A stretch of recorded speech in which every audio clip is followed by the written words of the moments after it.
There was no role in politics, correct? That's correct. Supreme Court precedent emphasizes that. And even your brief that the court found atypical, politics played no role. Mr. Chairman, the time has expired. The time the gentleman has expired. The gentlelady from Pennsylvania is recognized. Thank you, Mr. Chairman. Thank you, Mr. Smith, for being here today. I believe it's important for the American people to finally hear from you directly. Precedent emphasizes that. And even your brief that the court found atypical, politics played no role. Mr. Chairman, the time has expired. The time the gentleman has expired. The gentlelady from Pennsylvania is recognized. Thank you, Mr. Chairman. Thank you, Mr. Smith, for being here today. I believe it's important for the American people to finally hear from you directly about your investigations that you and your office conducted with integrity, following the facts and the law without fear or favor, as is department policy. And as people do hear from you, I think they're going to better understand why the White House and congressional Republicans are trying to rewrite history, to discredit you in your investigation so that they can help the president avoid accountability for his crimes against the American people. So I'd like to move on from some of these baseless conspiracy theories we've been hearing and focus on your actual work as special counsel. In volume 1 of your report, you concluded that when it became clear that Mr. Trump had lost the election and that lawful means of challenging the election results had failed, he resorted to a series of criminal efforts to retain power. Chief among those criminal efforts was Mr. Trump's dissemination of demonstrably and often obviously false claims of election fraud in key states, claims that Donald Trump himself knew weren't true. In order to pressure officials to ignore vote tallies and submit fraudulent certificates of fake electors to Congress, he repeated these false claims and ultimately used them to direct an angry mob to attack the Capitol. So I represent southeastern Pennsylvania, which was one of the states targeted by Mr. Trump's criminal efforts.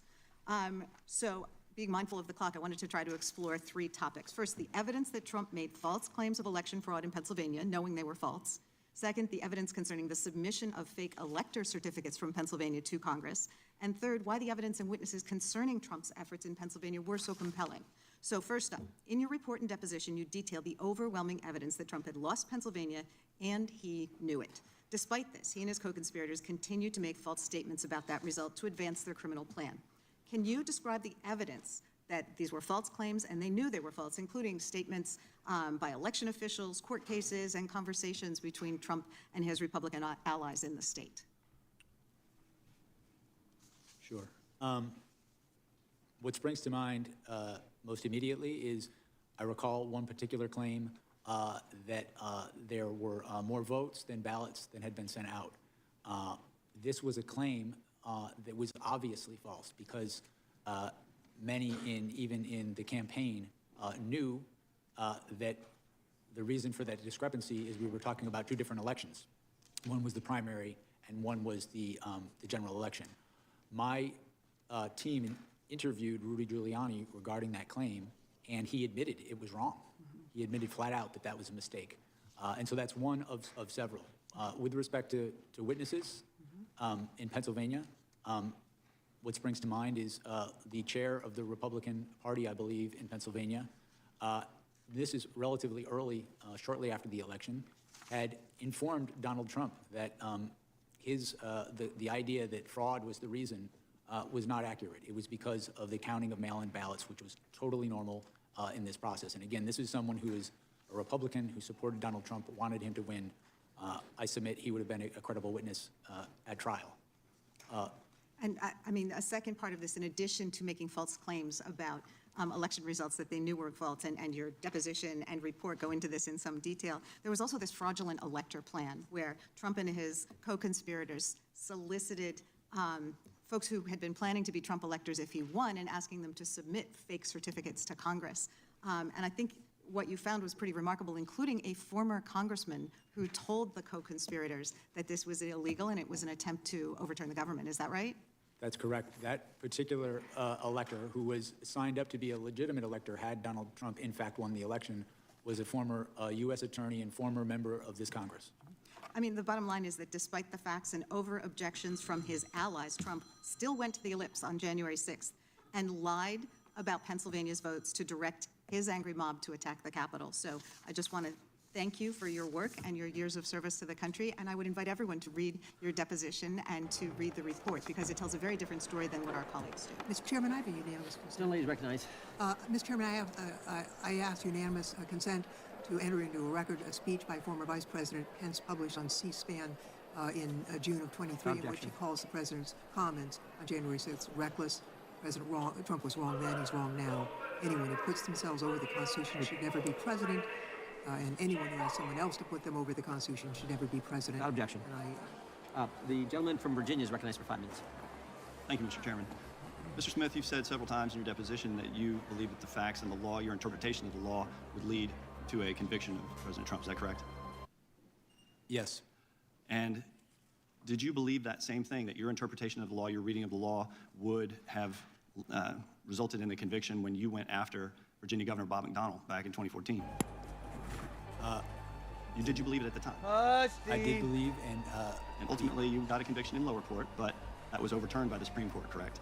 yes, the Supreme Court changed the law on what constituted an official act, and Actually, as a that's result, incorrect. that conviction was overturned. That's incorrect. They applied the law, and they said in their ruling, our concern is not with tawdry tales of Ferraris, Rolexes, and ball gowns. It's instead with the broader legal implications of the government's boundless interpretation of the federal bribery statute. A more limited interpretation of the term official act leaves ample room for prosecuting corruption while comporting with the text of the statute and the precedent of this court. They accused you of using a boundless interpretation of the federal bribery statute. Now, did you believe when you went after John Edwards that your interpretation of the facts and the law were correct and that you would convict John Edwards of corruption? Yes.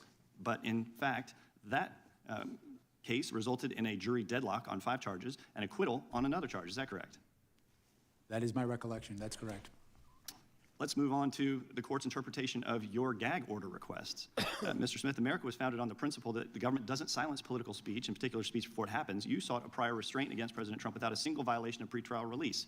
In fact, there was no real-world harm that you could articulate justified giving the federal government the power to silence him as a presidential candidate, was there? The court granted those motions and found that the prosecutor did not have to wait until someone was harmed to make such a motion. Actually, the request was rejected when the case was actually, when you actually were not able to, it was restricted, correct? The gag order was restricted, correct? Well, we filed for an order in the district court. The district court granted an order. President Trump appealed that order. The Court of Appeals absolutely agreed that there was a basis and that the threats to witnesses that came from the targeting by Donald Trump were real and that we had a duty to protect them. You are correct in that the Court of Appeals narrowed the order, so the order covered witnesses, court staff, the judge, and my staff. The difference was that it didn't cover me anymore, which I was fine with. Did you have any evidence that President Trump's statements about the cases against him intimidated witnesses or prevented them from coming forward? I had evidence that he said, if you come after me, I'm coming after you. He suggested a witness should be put to death. The courts found that those sort of statements not only deter witnesses who've come forward, they deter witnesses who have yet to come forward. But you weren't able to identify a single witness who didn't come forward because they were intimidated by President Trump. We had extremely thorough evidence that his statements were having an effect on the proceedings that is not permitted in any court of law in the United States. Don't you think it's a pretty low bar to clear if you're trying to silence a candidate for president? I mean, if you can't identify a single witness who's intimidated, that maybe you should reconsider the gag order? Both courts upheld the orders, and it is not incumbent on a prosecutor to wait until someone gets killed before they move for an order to protect the proceedings. Did anyone on your team raise concerns that this expansive gag order you were seeking would infringe on President Trump's First Amendment rights? My recollection is that we, of course, discussed First Amendment issues regarding this application because I and my staff respect the First Amendment, but the First Amendment does not allow one to make statements that interfere with the administration of justice in a judicial proceeding. My interpretation was supported and agreed upon by the district court and the Court of Appeals in terms of the phenomena of the statements being made, targeting individuals, causing threats to happen to them. I would also add, sir, that in the days after Donald Trump made some of these statements, the district court, in this case, received vile threats to the district court's life. In that environment, I felt a duty as a prosecutor to make that motion, and I make no apologies. And the court stayed that motion on August 3rd, 2024. I yield back. Gentleman yields back. I should have mentioned this a little bit earlier. Mr. Smith, if ever you need a break, if you need a restroom break, you or your counsel can just let us know. I think it's now the gentleman from Colorado gets 5 minutes. Mr. Smith, Can they? Yep. Can we take a short break? 5-10 minute recess, and then we'll be right back at it.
Hi, baby. How are your nappies?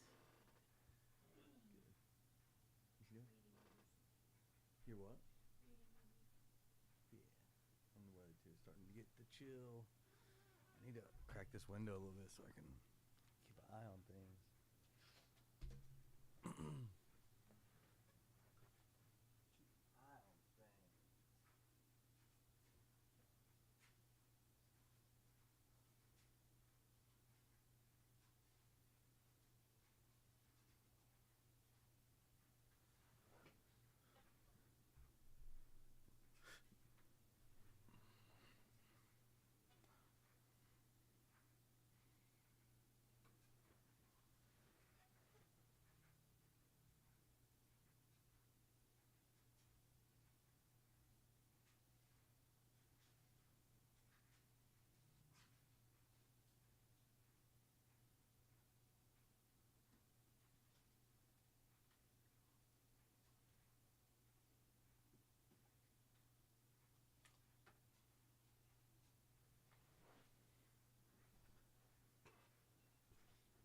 That's enough. I think that's enough.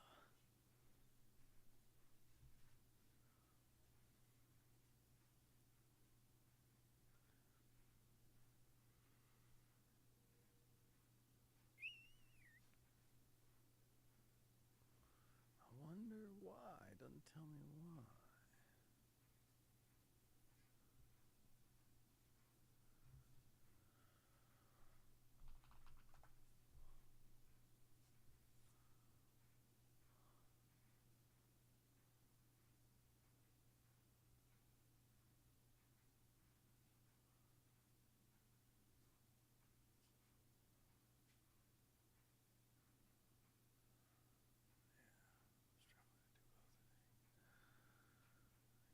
That's probably the truth of the matter.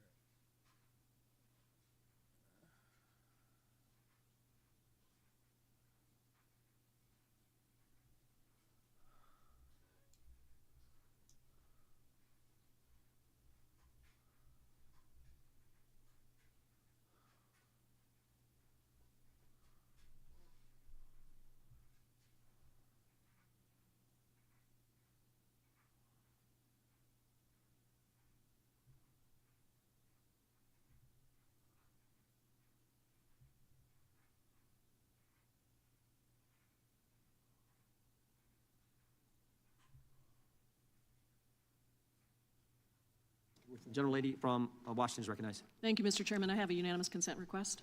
Gentlelady is recognized. This is an order of the D.C. Circuit dated December 8th, 2023, in which the court recognizes that Donald Trump's statements about the judge and his case have led to threats against the judge, where callers labeled the judge and clerk, quote, Nazis, dirty Jews, and child molesters, and represent, quote, Mr. Trump's documented pattern of speech and its demonstrated real-time, real-world consequences pose a significant and imminent threat to the functioning of the criminal trial process in this case. Without objection.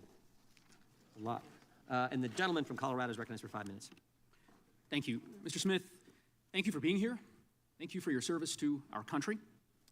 My colleague from Virginia, who's a Republican colleague who was questioning you right before the break, do you know what he said in the days after January 6th? let me share this with you. This is a quote of his from a press release on January 8th.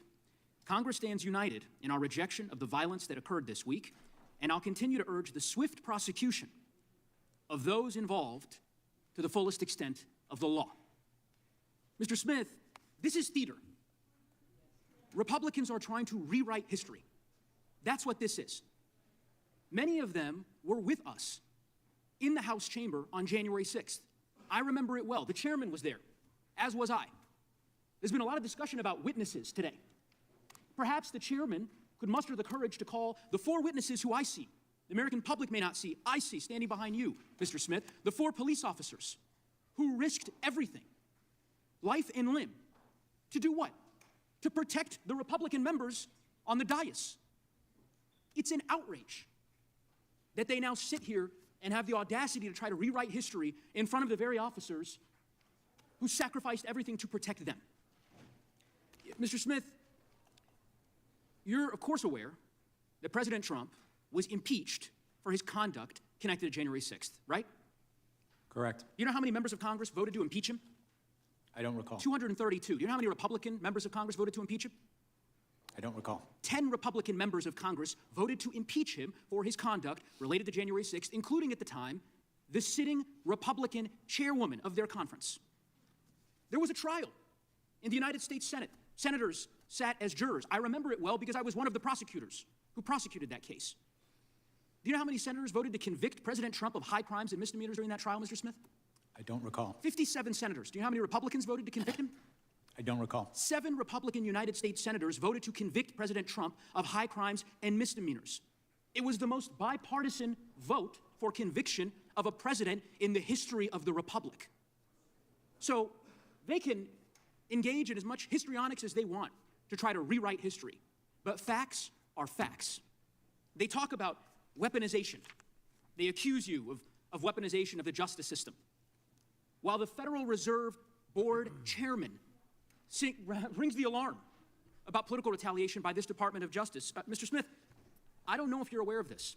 I don't know if your counsel has made you aware. That President Trump is live tweeting, I guess you call it truth socialing, as we speak. Are you aware of this, about this hearing?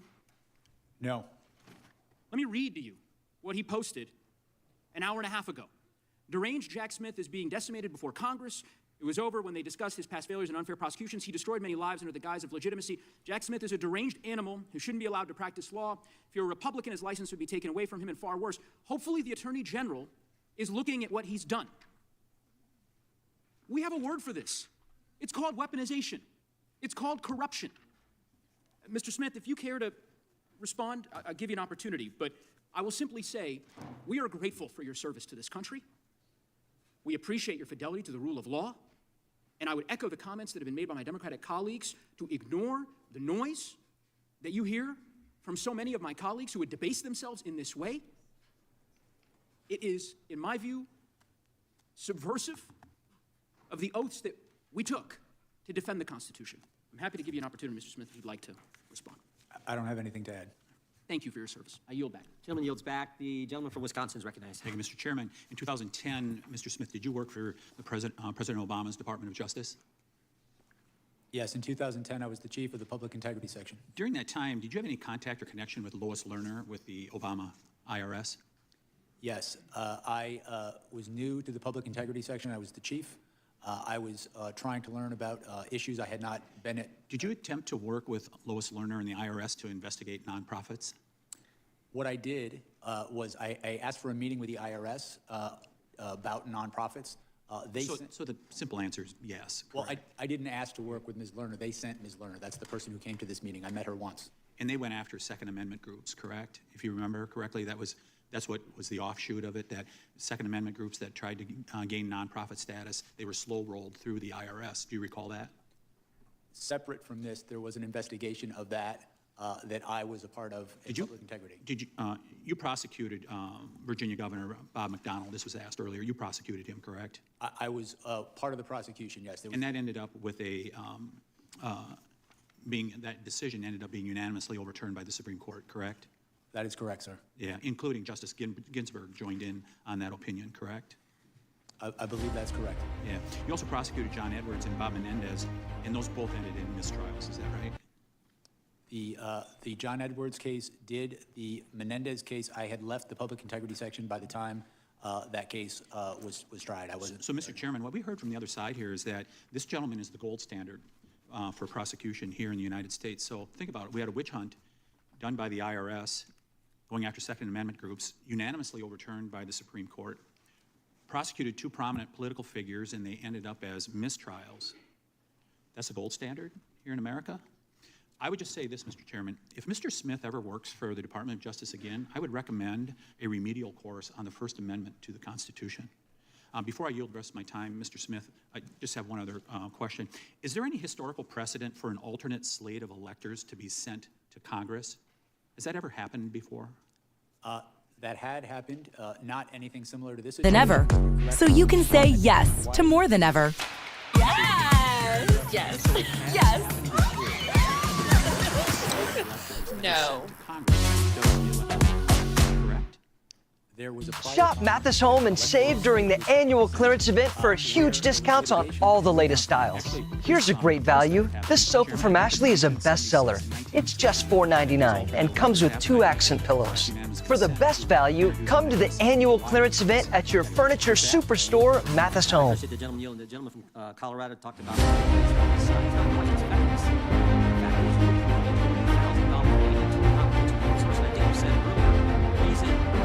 individual or entity or person was paid was to review photo and video evidence. Why'd they have to be confidential? Why didn't you just contract with them? My understanding is that this person was a confidential human source with the FBI. I do not know why they were confidential, but it would make sense to me, given that this person was assisting. Well, confidential just raises the question of what were you trying to hide? Why not tell us? We know you hid the fact that you were getting phone records from members of Congress. We want to know why this payment had to be hidden. Why couldn't you just contract, which would be the customary normal way, I think, of doing it? I did not make the determination that this source would be confidential, but given that this person was working on an investigation involving attacks on the Capitol, and given the violence in that, it makes complete sense to me that the Bureau would. You know of any of the other special counsels who approved payments to like I don't remember Robert Mueller approving payments to confidential human sources. I don't remember Durham. I don't remember her. We brought all those guys in front of the committee. It's the first time I've ever heard of a special counsel having to pay secret money to someone to get information when you had the broadest subpoena power you could possibly have. You aware of any of the other special counsels who had to do this? I am not aware whether confidential sources were or were not used in those investigations. That's because I don't think they were. I don't think they were. I'm not aware one way or the other. I can say that the use of confidential human sources is a standard thing done by the Federal Bureau of Investigations.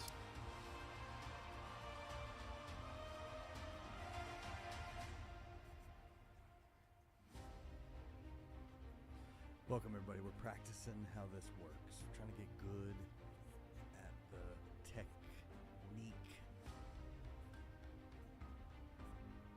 technique of the sport of streaming. The technique of the sport of streaming.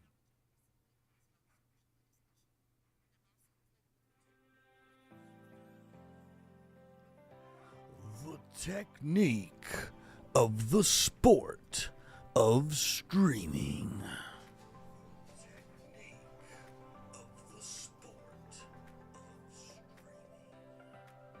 Okay, now we're actually like popping the fuck off.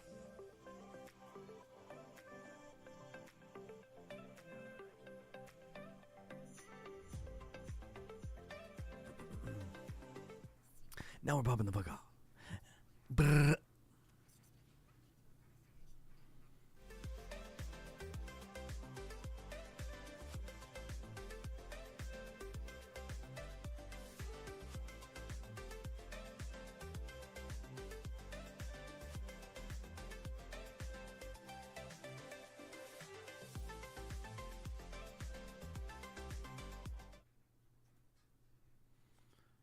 We're honestly just live working on shit. We're learning how to make stuff work.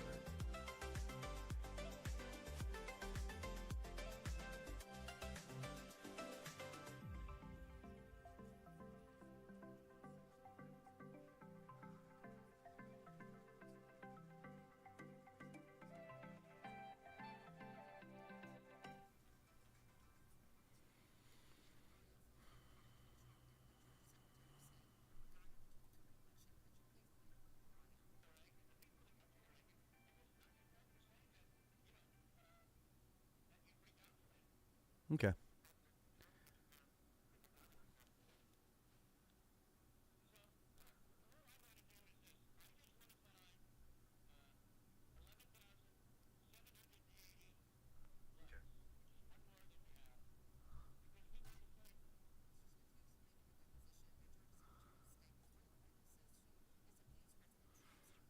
I always got shitty audio with that shit, you know?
Hi, baby.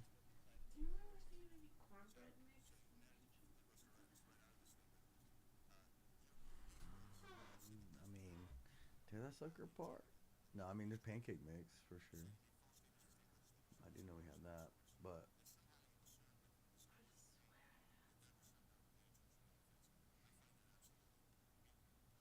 I don't know.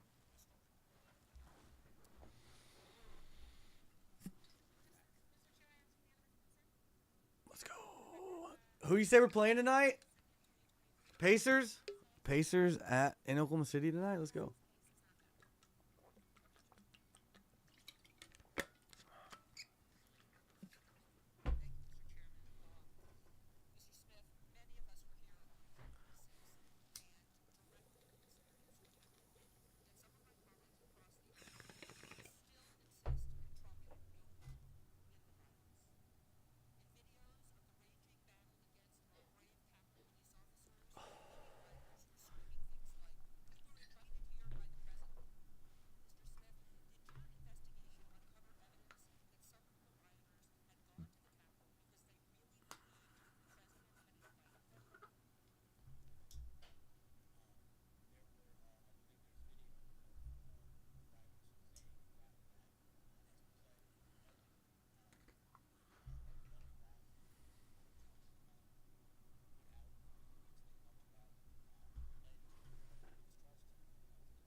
Okay. Feel good about it? Yeah. Sounds good as fuck.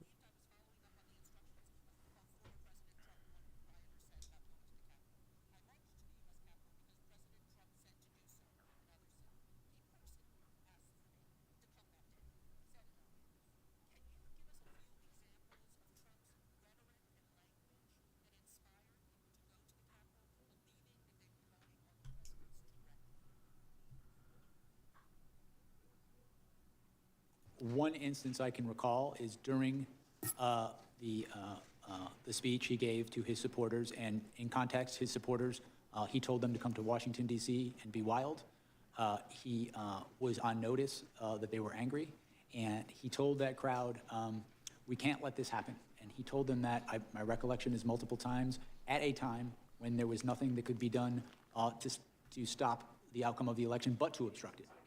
In addition to that, he told them when there is fraud, you can go by different rules. And my recollection is there is a videotape of when he's making these sort of statements and he's saying that they need to fight if they want to save their country. There are, in fact, people in the crowd chanting, "Fight for Trump." That all happened during the lip speech before people headed towards the Capitol and the Capitol was attacked. And did your investigation find any of the rioters trying to use Trump's words and calls to action as a defense in the criminal cases against them? I can read you something from your special counsel report. I was just going to say, I think we cited a number of rioters who ultimately admitted that they had committed their crimes at the behest and in the name of Donald Trump. Okay, and it happened several times, and many of those accounts are on page 86 and page 87 of the special counsel report. Even the lawyer for Jacob Chansley, also known as the QAnon shaman, highlighted that his words, how the words affected his client. He heard the words of the president, he believed them, he genuinely believed them, and he thought that the president was actually going to walk with them to the Capitol. For my final question, Mr. Smith, do you believe that Donald Trump motivated and was responsible for the violence that occurred on that day, even if he didn't walk with them to the Capitol? Yes, as we stated in our report, the results of our investigation following the facts and following the law was that he was the person most responsible for what happened at the Capitol, and that he caused what happened at the Capitol, and that it was foreseeable to him. Thank you. Mr. Chairman, I have two UCs. Joan, I think state her unanimous consent. I asked unanimous consent to enter into the record a tweet from Representative Biggs on January 7th, 2021, in which he said, quote, yesterday criminal rioters hijacked a joint session of Congress. Objection. Without objection. And the second one is a unanimous consent to enter into the record an interview from March 2024 on the Capitol Hill show, in which you called on those who attacked the Capitol on January 6th to be, quote, held accountable because, quote, that's the way our system does work and should work. Without objection. Thank you very much. Thank you Now very recognize much. the gentleman from Texas. Thank you, Chairman. Mr. Smith, how many members of Congress or the Senate did you subpoena phone toll records? As I sit here right now, I do not recall a specific number. Is this the complete list right here? Well, let me ask you this. Am I on this list? Did you target my records and subpoena my phone toll records? My understanding is your records were subpoenaed by prosecutors before I became special counsel. Well, staff would put this up on the screen. I'm thankful for the great staff who discovered the email where I learned for the first time a few weeks ago that my phone records were indeed targeted. We called AT&T and we've learned that they were given to the Department of Justice, as this email indicates, because I've been in communication with Scott Perry, one of my colleagues here in Congress, who literally had his phone taken from him in front of his family. And of course, as we've already talked about in this document, it talks about you could be in violation of the privilege by even obtaining and possessing this information if the member objected to the disclosure. This happened 4 years ago in May of 2022, and I couldn't object because I didn't know. I didn't know until about 3 weeks ago. My question here is, was there any limits to your investigation or the investigation that preceded you, Mr. Smith? Because as egregious as a violation of separation of powers this is, as an egregious and abuse of power it is, it's far more concerning you are clearly targeting American citizens for merely being conservative or supporting the president. We've got memos that we've already been talking about in this hearing from April 2022 that preceded you that established and opened the investigations, one of which has Attorney General Merrick Garland's signature on it. And the focus was the electors. Now, that was 6 months before you were appointed. You testified earlier, you met and interviewed Merrick Garland. We've had to Deputy build our AG topside Lisa infrastructure in and you stages. briefed the AG and deputy multiple Our times. engineers Did keep you being brief them chased on the off by one electors and the danger or another. prosecution Snap of their blast and supposed crimes? I'm sorry. Did you brief them on the Oh, electors and be and careful their whenever supposed you head crimes? into Stella Montis. We still don't know I what to recall expect in there. specific conversations, but I'm sure that in the course of briefing them, I discussed. Wasn't that the purpose of the entire investigation as it was set out? Because putting aside that in 1960, as we already talked about my friend Mr. Tiffany, that Hawaii put forward an alternate slate of electors, the investigation pivoted to President Trump and frankly anybody who knew him. Do you know who Cleta Mitchell is? Yes, I do. She's an election lawyer that was involved in filing an election contest on behalf of President Trump in Georgia in December of 2020. A 64-page complaint with over 1,100 pages of exhibits, witness affidavits, and expert witness reports documenting thousands of votes cast in violation of Georgia law, but which were nevertheless included in the vote totals. Now, notwithstanding the disposition of the cases that was filed, is that a criminal act? Filing an election contest on behalf of a candidate for office, a client. Is that a criminal act, yes or no? No, in fact, we So why did you deem it appropriate to monitor Cleta Mitchell's long-distance phone records in 2023, 2.5 years after the election contest was filed, and after the presidential electors were certified? What about Jen Ellis? What about Sidney Powell? What about Bill Sepien? What crime did you suspect had been committed by them that would warrant monitoring their phone records 2.5 years after the 2020 election was certified? With respect to Sidney Powell, she is one of the co-conspirators alleged in the indictment. I don't know what you mean by monitoring, sir. Well, there were some 400-plus Republican conservative groups and leaders who were targeted by your investigation. Their financial records were obtained, records of the RNC, the Trump campaign, Cleta Mitchell, the Conservative Partnership Institute, the American First Policy Institute, NRCC, NRSC, PACs, conservative groups, people all across the country, citizens. Because we hear a lot about members of Congress. And we should, because of separation of powers and the egregious abuse of power. But what we're not talking about enough, in my opinion, are the American citizens that have been targeted. Because frankly, are there any limits to the power of a special prosecutor or special counsel?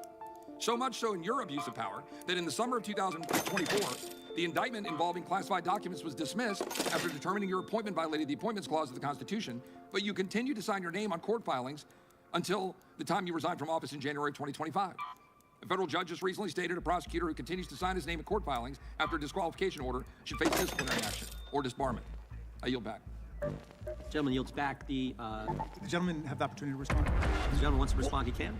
With respect to the last point, Judge Cannon's order specifically limited her finding to that proceeding. So there would be nothing improper about continuing to litigate the cases in the case in Washington, D.C. And with respect to Florida, there was nothing improper about taking an appeal from that very exam.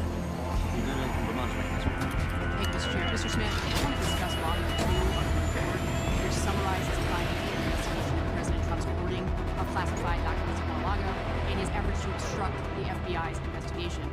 Mr. Smith, is it generally the practice for a special counsel's report to be made public to the American people? I want to say first, I'm limited what I can say about Volume 2 because of Judge Cannon's order. I can say generally that with respect to special counsels, there are regulations that direct a special counsel to draft a report. Whether that report becomes public is determined, the Attorney General has the authority to determine that. To the best of your knowledge, was Special Counsel Mueller's report made public in full? I know it was made public. I'm not sure if it was made public in full. What about Special Counsel Hur's report? My recollection is his report was made public in full. I believe that's correct. And Special Counsel Weiss's report? I do not know. Okay.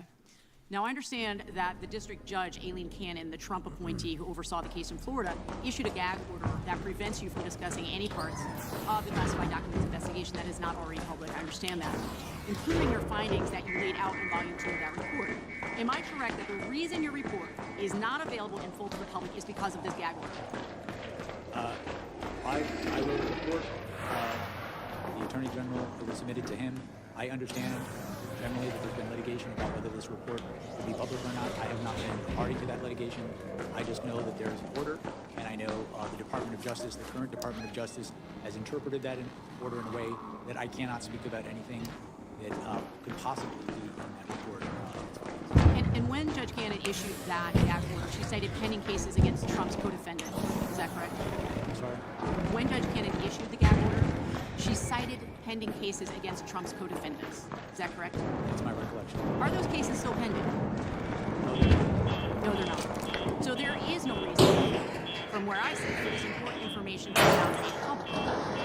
At this point, I want to turn now to President Trump's attacks on you. She's hot. Trump has a plan for how he handles people who try to hold him accountable. In August 2023, right after your office indicted him, President Trump shared that playbook on social media for everyone to see. He wrote, "If you go after me, I'm coming for you." Trump has said that you, Mr. Smith, should be investigated and put in prison. A disgrace to humanity, a radical left Marxist, a criminal. In fact, Trump has used the words "deranged Jack Smith" 185 times on Truth Social. How do you think that these statements have impacted you, your staff, and your investigation? With respect to me, I think the statements are meant to intimidate me. I will not be intimidated. I think these statements are also made as a warning to others what will happen if they stand up. And I, as I say, I'm not going to be intimidated. We did our work pursuant to department policy. We followed the facts, and we followed the law, and that process resulted in proof beyond a reasonable doubt that he committed serious crimes. I'm not going to pretend that didn't happen because he's threatening. And Mr. Smith, do you believe that President Trump's Department of Justice will find some way to indict you? I believe that they will do everything in their power to do. That was looking cool. That's very concerning, obviously. Very That shit concerning. on the line. Let's go. He's on this side of the aisle. This is Trump's playbook at work. Gin up hatred and resentment, then express a hope that somebody will do something, but never explicitly order anyone to act. This is what happened on January 6th. Trump stood at the ellipse and gave a campaign speech to his supporters. Oh, fuck. Don't shoot me, bro. I'm a good guy. I'm a good guy. That his intimidation will stop at nothing. I need help. I need help. No, I'm sorry. Mr. Chairman, I'm sorry. You Oh have my gone God. numerous times. I am taking my final moment. Thank you, Mr. Chair. Thank you. Bro, please. On behalf of the people of the state of Vermont, thank you for all of your 30 years of service to this country. Have mercy and on my police officers soul. Sitting here, I'm ashamed that you have not gotten your due. Yield back. Gentleman from New Jersey. Got a UC request. Gentleman, ranking member recognized for UC. Thank you kindly, Mr. Chairman. The first is a New York Times article titled "Hunting Leaks: Trump DOJ Officials Send Directions to Democrats," explaining how the Trump administration subpoenaed Apple for data against at least a dozen people tied to the House Intelligence Committee in 2017-18, including Representative Swalwell and Senator Adam Schiff. Objection. And the other, similarly, is Trump's DOJ secretly obtained phone and text message logs of 43 congressional staffers and 2 members of Congress. That's December 10, 2024. Without objection, the chair now recognizes the gentleman from New Jersey. Thank you, Chairman. You know, I don't even know where to go because there's so much, Mr. Smith. There really is. But it isn't, what I do know is it's much more than how much people like or hate you, or like or hate Donald Trump, or like or hate Republicans, or like or hate Democrats. This is about the system.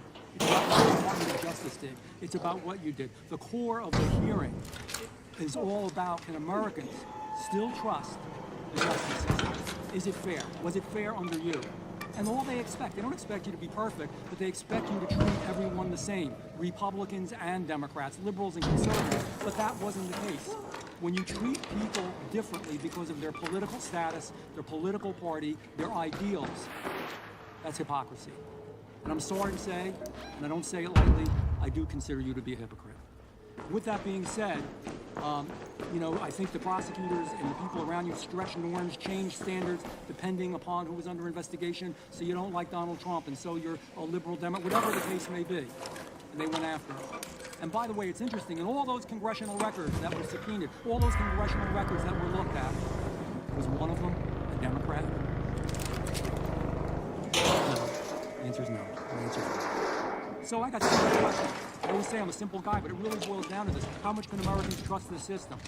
In your special counsel report, you stated President Trump engaged and was guilty of criminal conspiracies, and he was guilty of criminal conduct, and you publicly testified you believed you had the proof, etc. If prosecutors deal this way with cases, if they declare that it's guilty and it's over before a jury verdict, do Americans trust the justice system more, or would they trust the system more? The answer, please answer. I'm sorry, I didn't understand what you're asking. So when this was all going on, before, and I believe it was political, before there was an entire case and we went through the whole case, you pretty much declared, let's head home in the seatbelt air shaft, that President Trump was guilty. That wasn't your job. That's a judge's job, it's a jury's job, that's not your job. Don't you think that's unfair, that that's wrong, that was it didn't make the playing field level? It make people less trustworthy of the system, yes or no? No. When I announced the charges in the election case, I specifically stated that the case needed to be tried, and that he had a right to go to trial and he was presumed innocent. And thank you for, I just want to simply answer because we are limited on time. I disagree with you. I don't think you did. Your office secretly subpoenaed and got records of members of Congress. And you kept those subpoenas hidden through non-disclosure orders. That's wrong. You should have known. You want to do that, fine. It's wrong. Number one, it's wrong because people have a right, the American public has a right to know, the elected officials have a right to know. It's your right to subpoena them, but they should know. Secondly, and I brought this up before, not one Democrat, all Republicans, everything you've done, everything you've ever done is always against Republicans. Do you think that puts more trust in the system when you're so partisan in that way? Yes or no? No. Politics played no role in our investigation. I have prosecuted Republicans and Democrats throughout my career. I have dismissed cases against Republicans and Democrats. But you didn't have proof. If prosecutors routinely relied on politically imbalanced investigations, and by this I mean, let me appeal to your sense of fairness. I'm saying you're a fair man. We had a January 6th committee, select committee, that was appointed only by a Democrat, the then Speaker Nancy Pelosi. Everybody on it was a Democrat, except 2 Republicans that hated Republicans. Was that fair? Kind of lost. Was that fair? I mean, look at our system here in Congress. We've got Democrats, man, they speak up. You've got Republicans, we speak up. You hear both sides. That's the way a select committee should be. And you based everything upon this biased, unfair, prejudiced system. How is that fair? Tell me how that's fair. That's not correct. We conducted an independent investigation. You based a lot on that committee. Got all the records. That's not correct. We did collect their records. We conducted our own independent investigation following the facts and the law. And you used a lot of their information, Mr. Smith. I don't mean to cut you off. I got limited time. Joe Biden took classified records that were not to be taken when he was vice president and when he was Senate. And I know you didn't deal directly with that case. Mr. Chairman? But nevertheless, he did. Is that fair? Because he let him go, don't do anything to him. But on the other hand, when it's President Trump who did it as president, and there was you raided Mar-a-Lago. Is that fair? I'm the gentleman. I'm the gentleman inspired. It's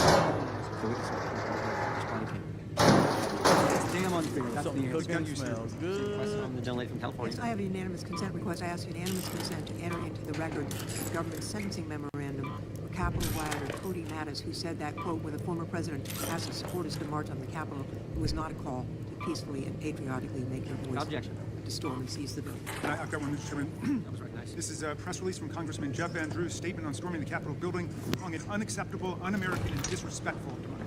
Without objection. The chair now recognizes the gentleman from the Thank you, Chairman, and thank you, Mr. Smith, for being here today. Yo, I'm cool. Let's I'm cool. remember why No, we're here no today. worries. Donald Trump incited an insurrection in 2020 because he refused to accept that he lost that election. I'm honestly just trying to get out of He here. took classified documents with him sure to put where I'm them going. in Mar-a-Lago. Republicans support impunity for criminals, not accountability. There's no clearer example than that of the blanket pardon of nearly 1,600 insurrectionists on day one of this disgraceful presidency. Trump pardoned people convicted of seditious conspiracy who brutalized police officers. There are 4 of them who can testify to that here, and who wanted to kill Vice President Pence. People who've committed more crimes since the insurrection: sexual assault, child molestation, aggravated kidnapping. That's who Trump pardoned, and that's whose side Republicans are on. They may not want to, but they are, because they refuse to tell the truth. Mr. Smith, let me ask you something. Is pardoning violent rioters who brutalize law enforcement officers, spray peppering them, tasering them, beating them up, kicking them, smashing them in door frames, to make our country safe? Absolutely not. As a prosecutor, can you describe why these pardons make our communities less safe and undermine our criminal legal system more broadly? The people who assaulted police officers and were convicted after trial, in my view, and I think in the view of judges, are considered dangerous to their community. As you've mentioned, some of these people have already committed crimes against the communities. All of us in reasonable know more crimes committed by these people in the future. I do not understand the mass pardon of those who assaulted police officers. I don't get it. I never will. That's exactly right. And none of this is a coincidence. The entire purpose of the Republican Party, unfortunately, has become to help criminals and corporate interests evade accountability. Republicans want impunity, not accountability. They want impunity for the January 6th people, for the classified documents case, for the Epstein files for billionaires and big corporations, and for terror that DHS is sowing on our streets. The Gestapo tactics by ICE and CBP are the obvious result of President Trump and the Republican Party that protect anyone who helps them turn our country into an authoritarian gangster state. Whether it's storming the Capitol to overthrow an election or murdering people in broad daylight, Republicans will back you if you back their political mafia and racketeering operation. That's why Democrats must fight for accountability through oversight, through legislation, evidence collection, and through prosecution for the openly criminal acts that we're seeing in our communities every day. Democracy doesn't exist without accountability, but you gotta have a spine. Thank you, Mr. Smith, for doing your part. Our fight continues for accountability, not for impunity. Thank you, and I yield back. May I have a Mr. Chairman, I would yield to the gentleman from New York. Mr. Smith, I just want to take a minute and allow you to explain why you requested the toll records of those officials for January 6th. For the January 6th investigation, correct? With regard to the toll records that were subpoenaed regarding the period of the 4th, I think it was to the 7th, we had evidence that the president had directed Rudy Giuliani, one of his co-conspirators, to contact members of Congress to try to further delay the proceedings and exploit the violence that happened in the Capitol. We had evidence that those calls had happened. We wanted to get more evidence of that to corroborate it for trial. That is, again, as I mentioned earlier today, a standard part of an investigation to understand who a conspiracy is trying to reach out to, how they're trying to influence people. And you want a documentary confirmation? Yes, correct. Time of the gentleman has expired. The gentleman from Texas, Mr. Nels, is recognized. Thank you, Mr. Chairman. Mr. Smith, I'll just cut right to the chase here. Your investigation and attempted prosecution of President Trump, it wasn't about justice. It was about politics. Politics. From day one, under the Biden-Harris DOJ, you weaponized the law to go after their top political opponent. You pushed flawed legal theories, and even the far left, Washington Post, called you out. They called you out, sir, for violating the First Amendment. You tried to criminalize political speech, slap unlawful gag orders on a presidential candidate, and spy on Republican members of Congress in violation of the Speech or Debate Clause, including the sitting Speaker of the House. Mr. Smith, you mishandled documents, pressured defense lawyers, and dumped a massive trove of so-called evidence right before the election. And you did it to sway voters. That's why you did it. And don't get me started on that raid at Mar-a-Lago or your unconstitutional appointment, which a federal judge in Florida rightly tossed out. A very bad day for you. This wasn't, Mr. Smith, about upholding the law. It was about tearing down President Trump and anyone close to him. You even tried to ram through a politically motivated final report after your cases collapsed, including the Presidential Transition Act and basic fairness. But here's the good part, America, here's the good part. The American people saw right through it. They rejected, sir, your witch hunt loud and clear in November, handing President Trump a commanding victory. The voters spoke loud and clear. They wanted an end to the weaponization of our justice system. In your opening statement, you spoke about proof of beyond a reasonable doubt. Mr. Smith, I will give you proof beyond a reasonable doubt. Donald Trump winning the popular vote by over 2 million votes, the Electoral College by 85 votes, along with every single swing state.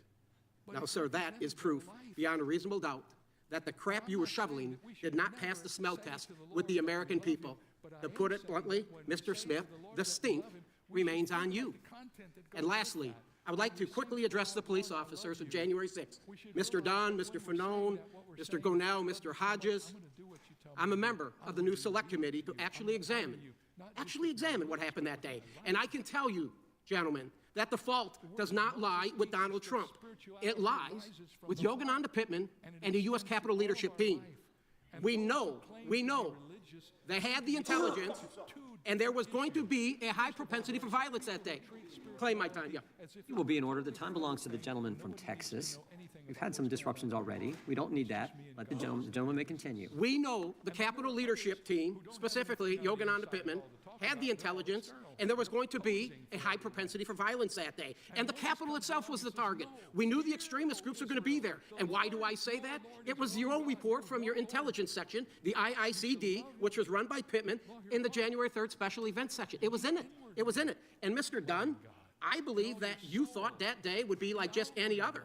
In your testimony to the January 6th committee, you said you found out how ugly it was going to get on a cell phone. Somebody sent you some information on social media. The point is, you were all unprepared to deal with that day. And that's because your leadership failed to share the intelligence with you.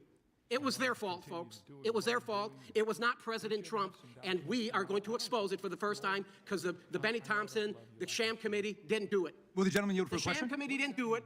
The report is 845 pages. Donald Trump's name is mentioned 4,207 times. We know what the committee wanted to do is to not allow Donald Trump to come back and win again. And they failed miserably, and I hope you now can see that. With that, Mr. Chairman, I yield the balance to my distinguished colleague out of Jersey. I just want to quickly go over something because we keep rewriting history. The president said peacefully and patriotically. What don't we understand about peacefully and patriotically? He asked for the National Guard. That was ignored. He asked Speaker Pelosi. What don't we understand that? Will the gentleman yield for the question? Are you saying Nancy Pelosi controls the National Guard? Wait a minute. The president could have ordered the National Guard if he wanted to, and you know that. My time, I lost some of my time. Time belongs to the gentleman from New Jersey. You have a few more seconds. And finally, how many elected officials say we're going to fight to win an election? It's new terminology used all the time, seriously. And of course, if they were guilty, they should be prosecuted. The problem was there were many in the mix. The unanimous consent. Gentleman yields back. Last thing, your hand gestures, Mr. Fanone. You need medication. The time of the gentleman expired.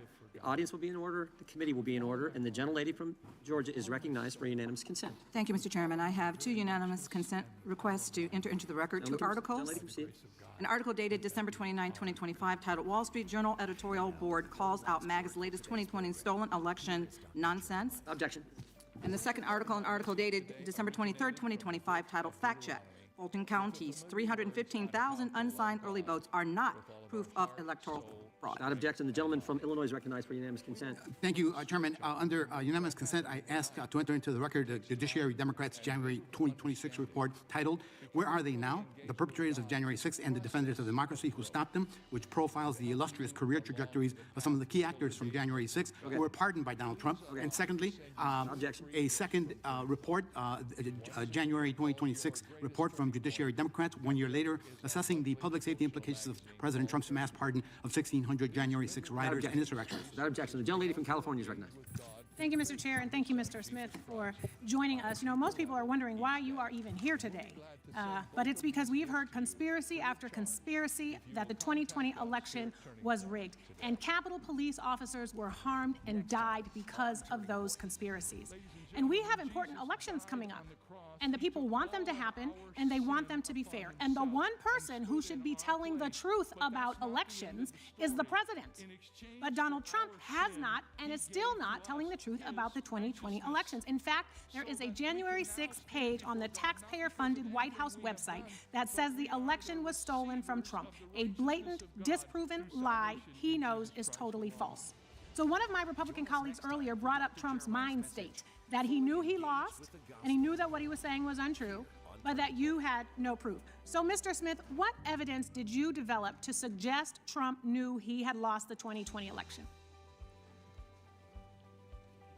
We had evidence from a variety of sources, evidence from people who were close to Donald Trump and who he relied on, people who wanted him to win the election, people who were employed by his campaign to help him win the election. Our evidence is that this was a conspiracy and that Donald Trump specifically sought to prey on party loyalty. Our investigation involved interviewing and subpoenaing records of Republicans because that's who Donald Trump sought to prey on to stay in office. And the reality is certain people refused to do that. The vice president refused to go along with that. People in various states' legislatures refused to go along with that. And the reality is that if we took this case to trial, a good number of our witnesses would be Republicans. If a Democrat had committed these crimes, had done these things, I would have subpoenaed a number of Democrats. I would have subpoenaed their records. And I'm going to ask you about that. But correct, it's not like he was calling Nancy Pelosi. So why is it legally important to know that Trump knew he was lying when he said the election was stolen? That was part of our proof at trial, and it was relevant to the charges, specifically to the first charge, to defraud the United States. It is permissible for someone to lie, but when they use speech to commit a crime, to facilitate a crime, that is not protected by the First Amendment. The Supreme Court has been very clear on that, and this very issue was litigated in the case. The defense raised this very issue. And one thing I want to be clear about today, the case that I investigated and the case we had, it was built to be tried in a courtroom, not in the media. Our case was built to withstand the crucible of litigation, and our assessment was that we had proof beyond a reasonable doubt that would do that. So what I heard you say is that when you lie, and you know you're lying, and then you act on that lie to overturn the democratic process, that is a felony. A January 6er actually said, if I can't trust him, then who can I trust? Exactly. You know, we cannot even trust our own president. And in fact, there's so many other things that you can say that you're not allowed to say because a Trump-appointed judge sealed the documents, refusing to release the files yet again, which is why we could probably ask you far more questions if those were unsealed. So I know I don't have that much time. I want to now shift to these allegations from my Republican colleagues about the collection of phone records of Republican senators. I guess some of the ones that were trying to get $500,000 of taxpayer dollars. So many of the phone records of members were requested before you were appointed as special counsel, yes or no? That's true? Is that accurate? Yes, Yeah. some subpoenas occurred before I was special counsel. And what do you say to those who claim you chose to target Republicans because you only collected phone records for Republicans? The conspiracy I was investigating targeted Republicans. Right.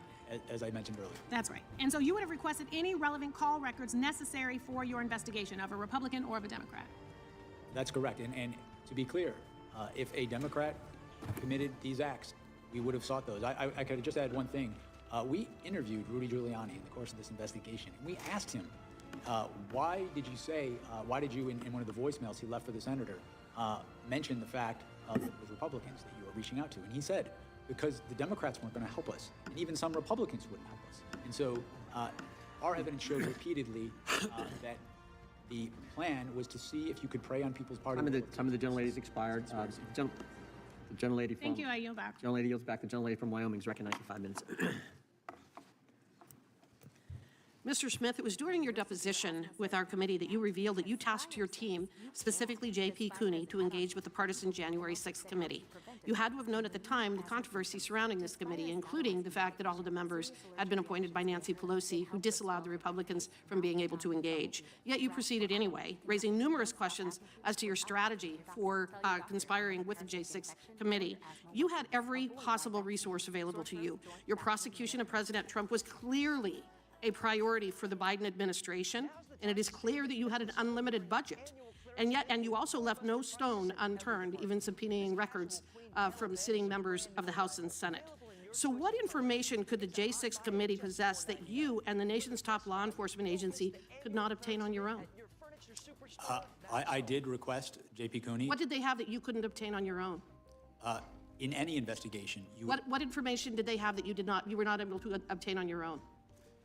I couldn't know that until I had their information. Was there anything there? Did you find that they had information that you were not able to obtain? I don't recall specifically every bit of information. What I can tell you is we took in their information because we wanted to collect any information that could be relevant. We made our own independent assessment of the evidence. So from the time that you were appointed as special counsel up to the date of your resignation in January of 2025, did you personally have any contact with any members, staff, or contractors of the House's January 6th Select Committee, and if so, who? I do not believe I had contact with anybody personally from the January Select The January 6th Committee failed to archive or preserve its video recordings of witness interviews, deleting or destroying as many as 900 interview summaries or transcripts involving more than 1 full terabyte of digital data. I repeat, the J6th Committee destroyed evidence. Let that sink in.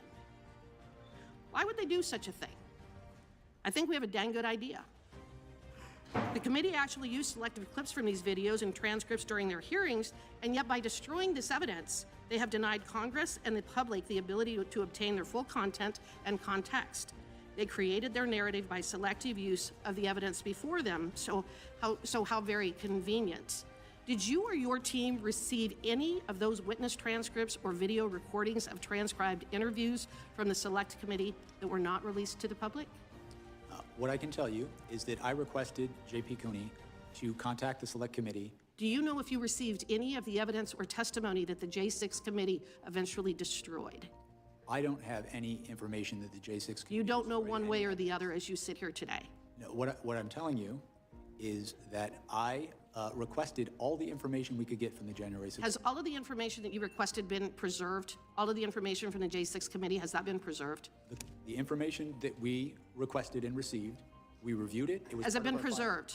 Yes, as part Thank of you. our files. And Were you or your team advised, or did you get the impression from anyone affiliated with the January 6th Committee that these documents were not for public release, even though portions of them had already been shown to the American people? Were you advised to keep any of the information from the J6 Committee confidential?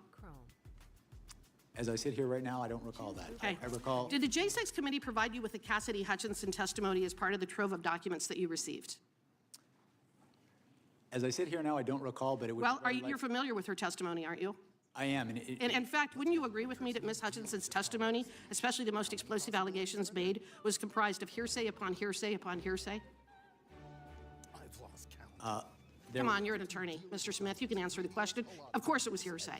And hearsay isn't admissible in a court of law, is it? Why? Because it is inherently unreliable, and the victim or the target of a prosecution is not able to cross-examine. Isn't that correct? In fact, Mr. Smith, if you had attempted to walk into court with Cassidy Hutchinson's testimony, you would have been thrown out on your ear. No judge, no legitimate judge would have ever allowed the testimony of Cassidy Hutchins to be admitted in a court of law, would they? I disagree. Well, and then we've already talked about your record. Mr. Chairman, the gentlelady's time has long since expired. The time of the gentlelady has expired. The gentleman from Florida. Can I do one UC request first? Gentleman is recognized. This is from factcheck.org. Meme rehashes old false claim that J6 Committee destroyed evidence from October 15, 2024. And this is from the District of Columbia National Guard website, stating that this is the only National Guard unit in America which reports exclusively and only to the president. Without objection, the gentleman from Florida is recognized. Thank you, Mr. Chairman. I mean, we're definitely not in a court of law today. Half this shit wouldn't come in if we were. I mean, good God, you know. I want to talk about something one of my colleagues, Mr. Nell, said from Texas. He sits on this new January 6th subcommittee, which I also happen to sit on. And he said the same thing in the subcommittee the other week, that it wasn't President Trump that inspired January 6th, right? It wasn't him. He said in the subcommittee that it was actually Ray Epps. Ray Epps, he was the one who told people to break the law and the windows and the doors and to beat police officers and hang Mike Pence and try to break into the floor of the House and wiping feces on the walls. It was all this guy, Ray Epps, right? So who is Ray Epps? Why is he so powerful? So, I mean, I just did a quick, Google search of Ray Epps, and his Wikipedia page says, the powerful Ray Epps is a wedding planner to the Oath Keepers. This is the wedding planner? That's the mastermind of January. You went from Donald Trump. It wasn't Donald. Who are we going to blame? Who could it be? How about the wedding planner to the Oath Keepers? I mean, it's just pathetic. But, my colleagues love the past, Mr. Smith. Love the past. That's why you're here before Pam Bondi. Okay? We haven't had the Attorney General here. We didn't have her last year. She's the only one in the cabinet to not come in committee of reference. But they love the past. Oh, they love talking about January 6th and Hunter Biden and COVID and Barack Obama and Hillary's emails. They love the past. These people love the past so much, they're still reenacting the Civil War. Okay? Love the past. Right now. But they hate talking about the present. But you know what? Let's talk about the past real quick. Here are some quotes, because I heard one of my colleagues call you a hypocrite. Here are some quotes from my colleagues. Chairman Jordan, right after January 6th, stop the violence, support Capitol Police. Ted Cruz, those storming the Capitol need to stop right now. The Constitution protects, but not violence. Chip Roy, today the People's House was attacked, which is an attack on the Republic itself. Steve Scalise, United States Capitol Police saved my life. Lindsey Graham, when it comes to accountability, the president needs to understand his actions were the problem. Troy Nels, oh my God, him again. I'm happy to stand shoulder to shoulder with Capitol Police. Darrell Issa, the violence and turmoil we witnessed in Washington, D.C. was completely unacceptable. Rep. McClintock, the attack on Capitol strikes the most sacred act of our democracy. And former Speaker of the House, Kevin McCarthy, whose name we heard a lot today, what did he have to say about it? Let me be clear, last week's violence attack on the Capitol was undemocratic, un-American, and criminal. And make no mistake, those who were responsible should be brought to justice. The president bears responsibility. Period. Or exclamation point. But let's talk also about the present. That's the past. Let's talk about the present. These are the guys who created the weaponization committee for the DOJ. So let's talk about the present. Jerome Powell facing investigation. Okay. In fact, we heard about Jonathan Turley, that he's some legal messiah. Jonathan Turley calls the Jerome Powell thing legitimate concerns of retaliation. Lisa Cook under investigation. Mark Kelly, United States Senator, under investigation. Adam Schiff, United States Senator, under investigation. Eric Swalwell, United States Representative, under investigation. Chris Christie, potentially under investigation. Jack Smith, oh, that's you, under investigation. Okay, Miles Taylor, former Chief of Staff, United States Department of Homeland Security, under investigation. Christopher Krebs, former Director of Cybersecurity, under investigation. Indicted, James Comey, Letitia James. John Bolton, it's weird that they indicted John Bolton but stole his foreign policy. Accused of crimes, former President Joe Biden, former President Barack Obama. Revoked or threatened with revocation of Secret Service protection, Kamala Harris, Hunter Biden, Ashley Biden, the daughter of President Joe Biden. Mayorkas, Mike Pompeo, Brian Hook, General Mark Milley, John Bolton, Dr. Anthony Fauci, the guy Trump gave a medal to. Security clearance revoked, Joe Biden, Anthony Blinken, Jacob Sullivan, Lisa Monaco, Mark Zaid, Norman Eisen, Letitia James, Alvin Bragg, Andrew Weissman, Hillary Clinton, Liz Cheney, Kamala Harris, Adam Kinzinger, Fiona Hill, Alexander Vindman. Miles Taylor, I can keep going. Any questions about any of that? We know you don't. But will the gentleman yield for a question? I will, please. Because you have a way of synthesizing that nobody else does, Mr. Moskowitz. Listening to our colleagues today, I wonder if they actually believe any of this would have happened had Donald Trump simply accepted the results of the election. You mean like Al Gore did when he lost 5-4 at the Supreme Court? Yeah. Yeah. Would any of this, would the violence have happened? Would the fake counterfeit slates have happened? No, the threats against Vice President Pence? No, none of it would have happened. And Leanne Panetta would still have a security clearance, so would John Brennan, so would Michael Morrell, Michael Vickers. I can't get them all in, Mr. Chairman. I can't get them. I have like 4 more pages of the weaponization of the Department. The time of the gentleman from Florida has expired. The gentleman from South Carolina is recognized. Thank you, Mr. Chairman. Mr. Smith, when was the initial indictment issued on President Trump? August 1st, 2023, does that sound about right? That's in the election case. That's correct. Correct. And on that election case, after that, you asked for a trial date when?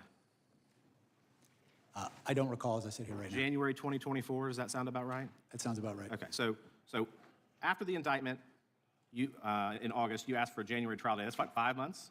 5 months? How much evidence did you have? Millions of pages?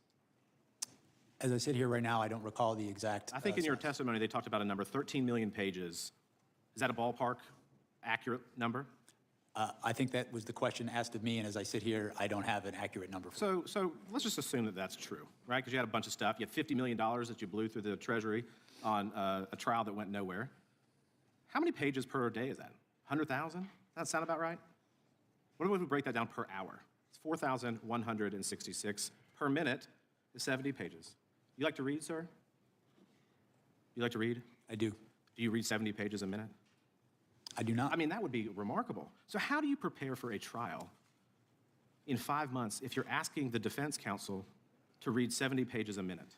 How do you do that and prepare a defense and look at all the witness testimony and video evidence that you supposedly had? How do you do that? You know what's shocking to me, and I think that one of the most egregious aspects of this case, Mr. Smith, is that if you get a traffic ticket in Washington, D.C., you're not going to trial in 5 months. But you want the president, the former president of the United States, to have a trial date with 13 million pages of documents within 5 months. I think that's ridiculous. And I think that speaks exactly to what we talk about when we examine not only your record, but the things in this case that are deeply troubling. That this was not the pursuit of facts and law and letting the judge and the jury decide, that this was an exercise in political, it was a political hit job, timed perfectly against the President of the United States. Sir, in the Florida case, in the records case, what happened ultimately in that case? What happened ultimately in the case? Yeah, the Mar-a-Lago records case. I'm going to answer because I don't think this is covered by Judge Cannon's order of the, we move to dismiss that case pursuant to Justice Department policy. No, the records case in Florida. Against Donald Trump. The records case in Mar-a-Lago, were you ruled to be, what was the ruling in that? That was Judge Cannon's ruling, and she ruled my appointment unlawful, and we sought to appeal that, and that appeal was pending at the time that we dismissed the cases. So from the very beginning, were you ever confirmed by the United States Senate? I have never been confirmed by the United States Senate. I will say that the history supporting my appointment is over 100 years old. Other special counsels. But isn't there a statute of appointment? I mean, you have to be confirmed by the Senate. So I think that's kind of interesting. But I think the point is, from the very beginning, on the documents case and others, you weren't even lawfully appointed, and that's why Judge Cannon ruled the way that she did. And from the beginning, we talk about that you followed Department of Justice policy, you followed the facts, you followed the law, you followed the Constitution. That's what you have said all throughout this day, parroted by the Democrats, that you have done nothing wrong. But from the very beginning, you weren't even lawfully, and you can't even recall who swore you in. So as we sit here today, based on your testimony in the transcribed interview, can you tell us who swore you in as special prosecutor? As I said, I know I took the oath of office. I don't recall who swore me in. What I can share with you. I don't know, sir. Call me naive, but that's a milestone career move for you that you get to do this, and you don't remember the circumstances. I just find that a little bit odd. But here's the thing, and I'm going to wrap up quick. You're unconstitutionally appointed. You breached the 60-day rule, releasing this very partisan attack against the president right before the election. You tampered with evidence in the Mar-a-Lago case that you admitted to in court filings. You subpoenaed members of Congress and their phone records in violation of the Constitution, of current statutes. You didn't even let the court know that these were members of Congress. How are we to assume otherwise that this wasn't political? Because it absolutely was, sir. And I yield back. Gentleman yields back. The gentleman from New York is recognized for 5 minutes. I would caution my friend from South Carolina and others against jumping into bed with Judge Cannon, who's been rebuked repeatedly by the 11th Circuit because she is completely lawless. But let's go back to the actual evidence rather than all the procedural stuff about when you were sworn in or not. I don't blame you for not remembering that. You've been probably sworn in a dozen times. It doesn't jump out at you. I want to go back to the evidence, though, that Donald Trump knew that he was lying about the election. And I'd ask you to say, if you could, specifically, who gave evidence to you that supported your conclusion that he knew that he was lying? That came from a number of sources. It came from staff in the White House who talked to him and told him that his fraud claims were not true. It came from staff on his campaign who told him that. It came from members of the Department of Justice. It came from state officials who, when he tried to press them to do things in contravention of their oath, they refused to. They asked him for evidence and his co-conspirators, and they never provided it. Over and over again, the people who had who were best situated to know how the elections were conducted in these states, he either avoided contacting them or disregarded the clear debunkings that were provided to him, such as by the Georgia Secretary of State. Right, and I mean, that's a lot of evidence, but we know that his attorney general at the time also concluded, quote, he knew well that he lost the election, Bill Barr, and yet he incited a riot on January 6th, and 4 of the brave officers who defended the Capitol and defended my colleagues on the other side of the aisle are here today.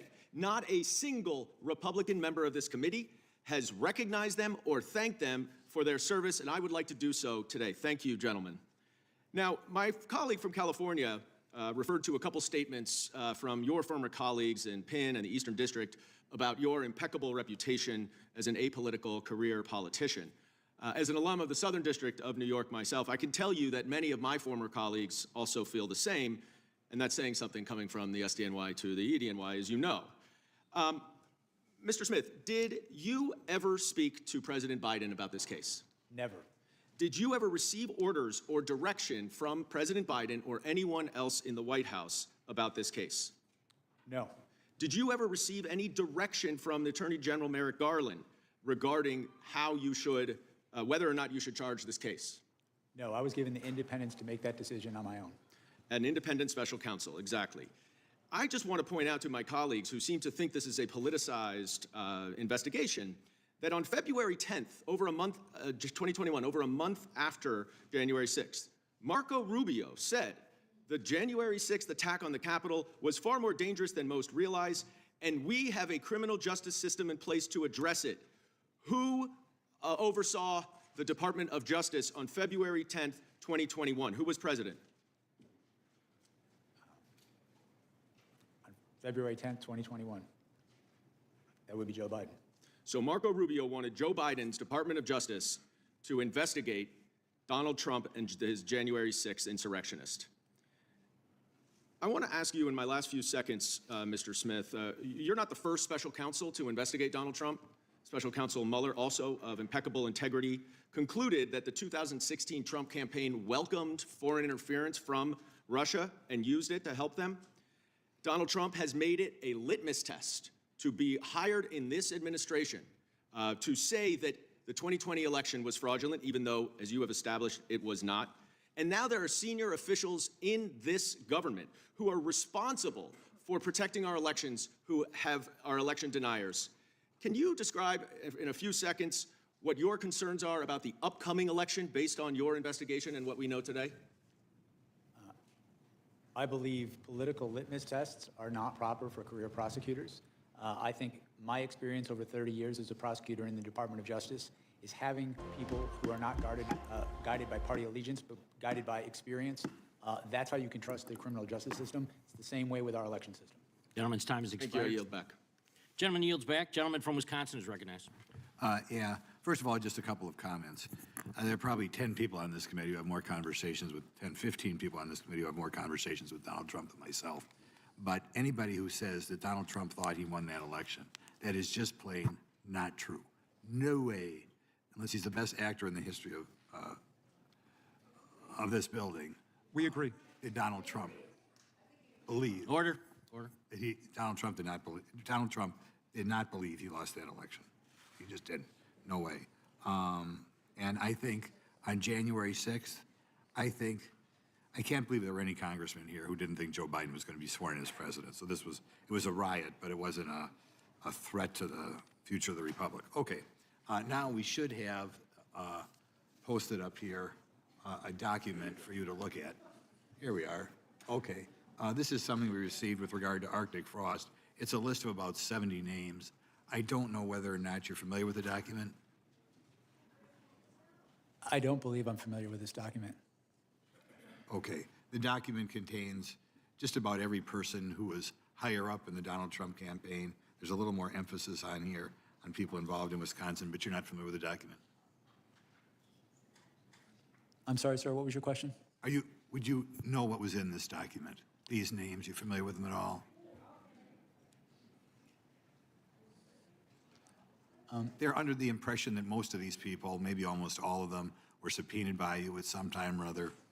That helps you. Some of these names I am familiar with. Others I'm not familiar with, or I don't recall as I sit here now. Okay. We'll eventually submit another question for you on this later on.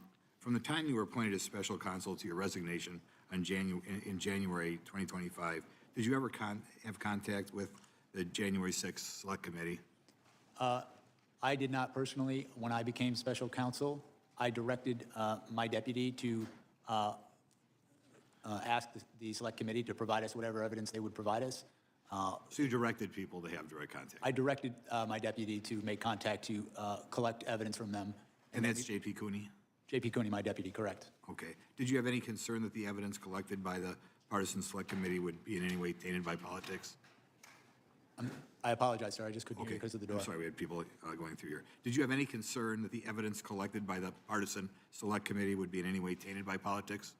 I intended to conduct an independent investigation, and my goal was to collect the evidence, assess it, and consider it with all the other evidence we would collect, and make an independent determination in my investigation separate from that investigation. I'm going to go back and ask you something on that one before, because I think I know the answer. There's a person on that list by the name of Vicki McKenna who we believe did have her records subpoenaed. Are you familiar with that name at all? As I sit here right now, I am not familiar with that name. Okay, thank you. With regard to part of the documents that you received was with regard to Cassidy Hutchison, right? We requested that they give us everything they were willing to give us. As I sit here now, I don't recall if specifically her information was in there, but I'm not denying that it was. It may well have been. Okay, we'll go back. Your team issued subpoenas to various financial institutions, telecommunications providers, and conservative entities requesting communications between them and President Trump's campaign, right? We did issue subpoenas for various sorts of information, correct? Okay, and the bank records, you would say, or we could describe, were fairly broad, the request? We issued subpoenas for certain bank records as part of our investigation, yes. Okay. Shortly after you're appointed, you issued subpoenas to state and local officials for their communications with President Trump, is that correct? And his campaign. As I sit here now, I'm trying to recall specifically which officials, but I know we issued a number of subpoenas in our